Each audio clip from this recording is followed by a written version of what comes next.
Some run, some make runways. From Jordan.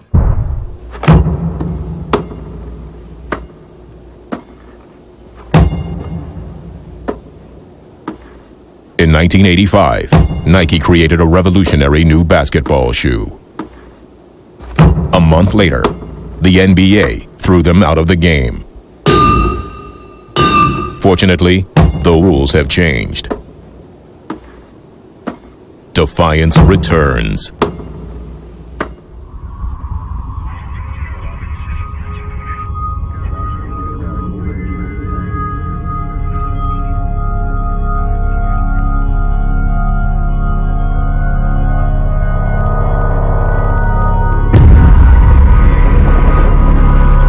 Gravity has been rejected.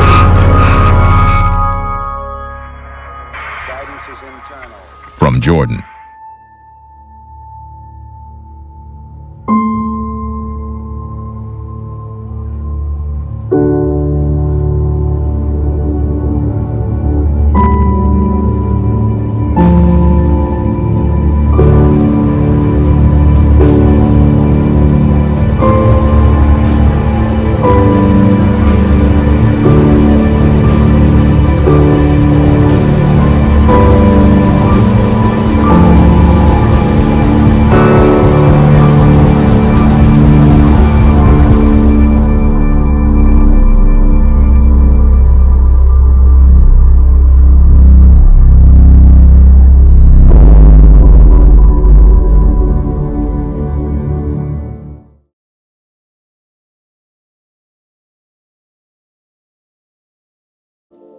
This is the beginning.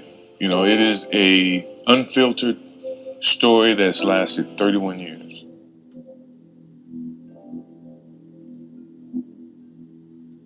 You know, it was an amazing thing to see this shoe change the world, basically. I mean, it really did. Things were a little stale and a little flat in the world of shoes. Everything was really kind of basic and generic. It was white and black, white and a team color. Every basketball shoe back then was kind of this white, boring basketball shoe, and then all of a sudden, here comes Michael wearing this black and red shoe.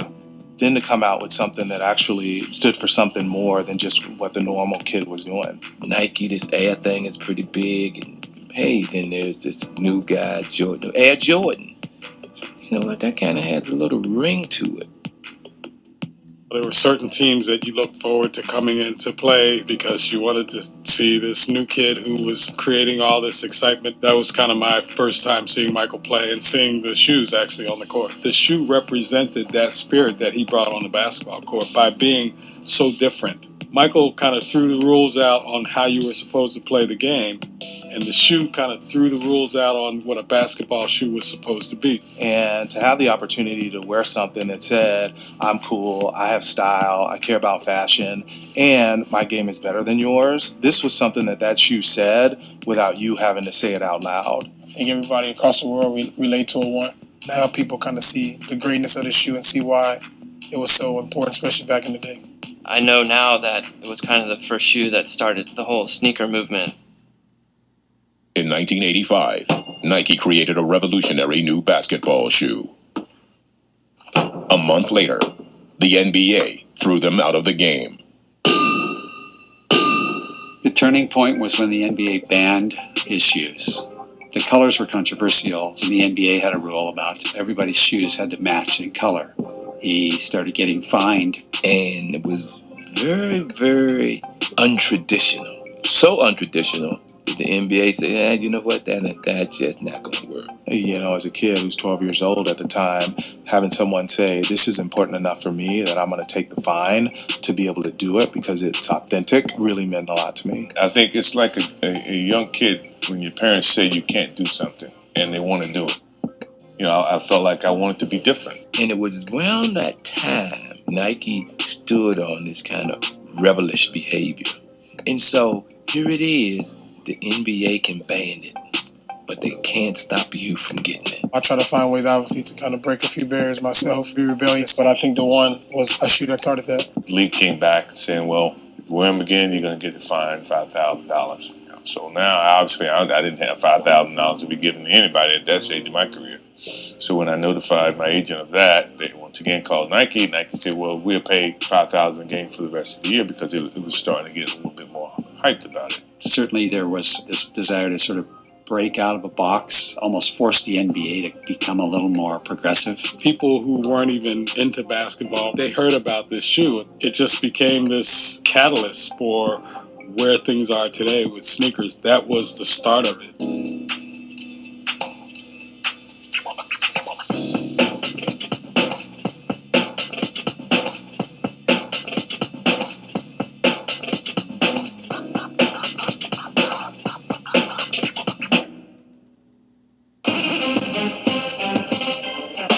What Russell Westbrook represents is this attitude that Michael Jordan brought to the court, that the AJ1 brought to sneakers, that attitude of, hey, I'm just going out here and I'm going to give it 100%, and anybody that gets in my way, I'm going to either go over you, around you, or through you, but you're not going to stop me. 30 years ago, that's me. That attitude of energy, trying to improve yourself, shows so much passion for the game of basketball. You see it in his play.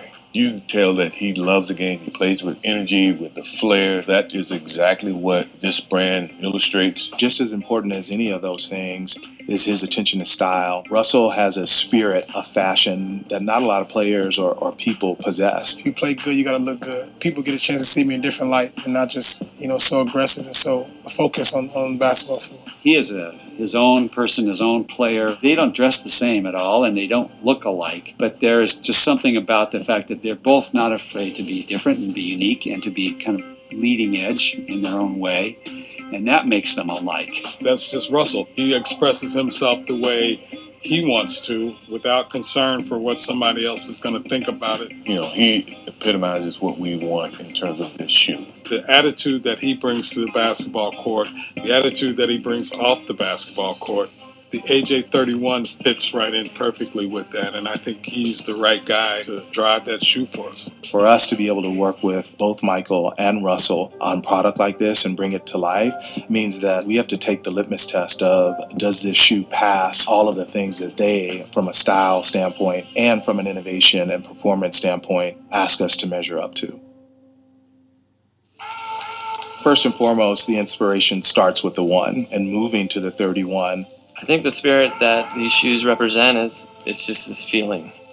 You see MJ up in the air forever wearing the 1s. He's magic. That's some of the things we wanted to do with the 31, was instill this magical feeling that you can do anything. It carries a little bit of old school leather kind of construction at the back, and it fades into the future in the forward part of the shoe. There's always an attempt to try and understand what's going on culturally, politically, by virtue of trying to pick up a little from the past. It makes it different than all the other shoes. Obviously, the ability to storytell as we bring band back to life. And it wasn't like we wanted to just do a modern take on the 1, but we wanted the 31 to be its own statement.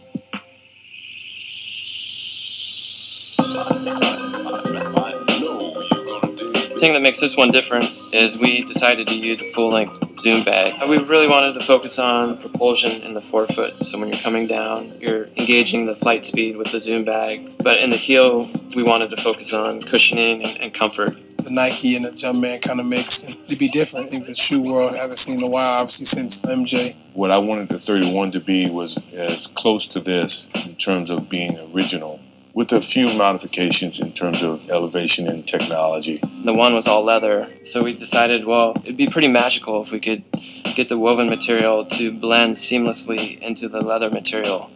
And the leather material really gives you that lockdown, and it also kind of gives you that style, blending performance into luxury. It's the first time we've had a swoosh and a Jumpman on a shoe at the same time. We decided, let's do the swoosh in a way that is fading into the Jumpman, because now the Jumpman is the Jordan brand. And that transfer from Michael to Russell, who's actually playing on court, still giving a little bit of a wink and a look back to the Air Jordan 1. Once they hear the story, hear all the things behind it, and get a chance to kind of see the band at the bottom, it'll bring people back and kind of remind them of the impact it had on the game. It brings back the memories of, it's truly about your love for the game, the recognition that you chased when you first stepped on the court. I consider myself the lowest on the total pole. And 30 years later, you work your way up that pole. To be able to go back and revisit that says a lot about, who we are as a brand. Especially all the things that the one created and broke open. Now to bring it back out, for me to be a part of that, it's a blessing.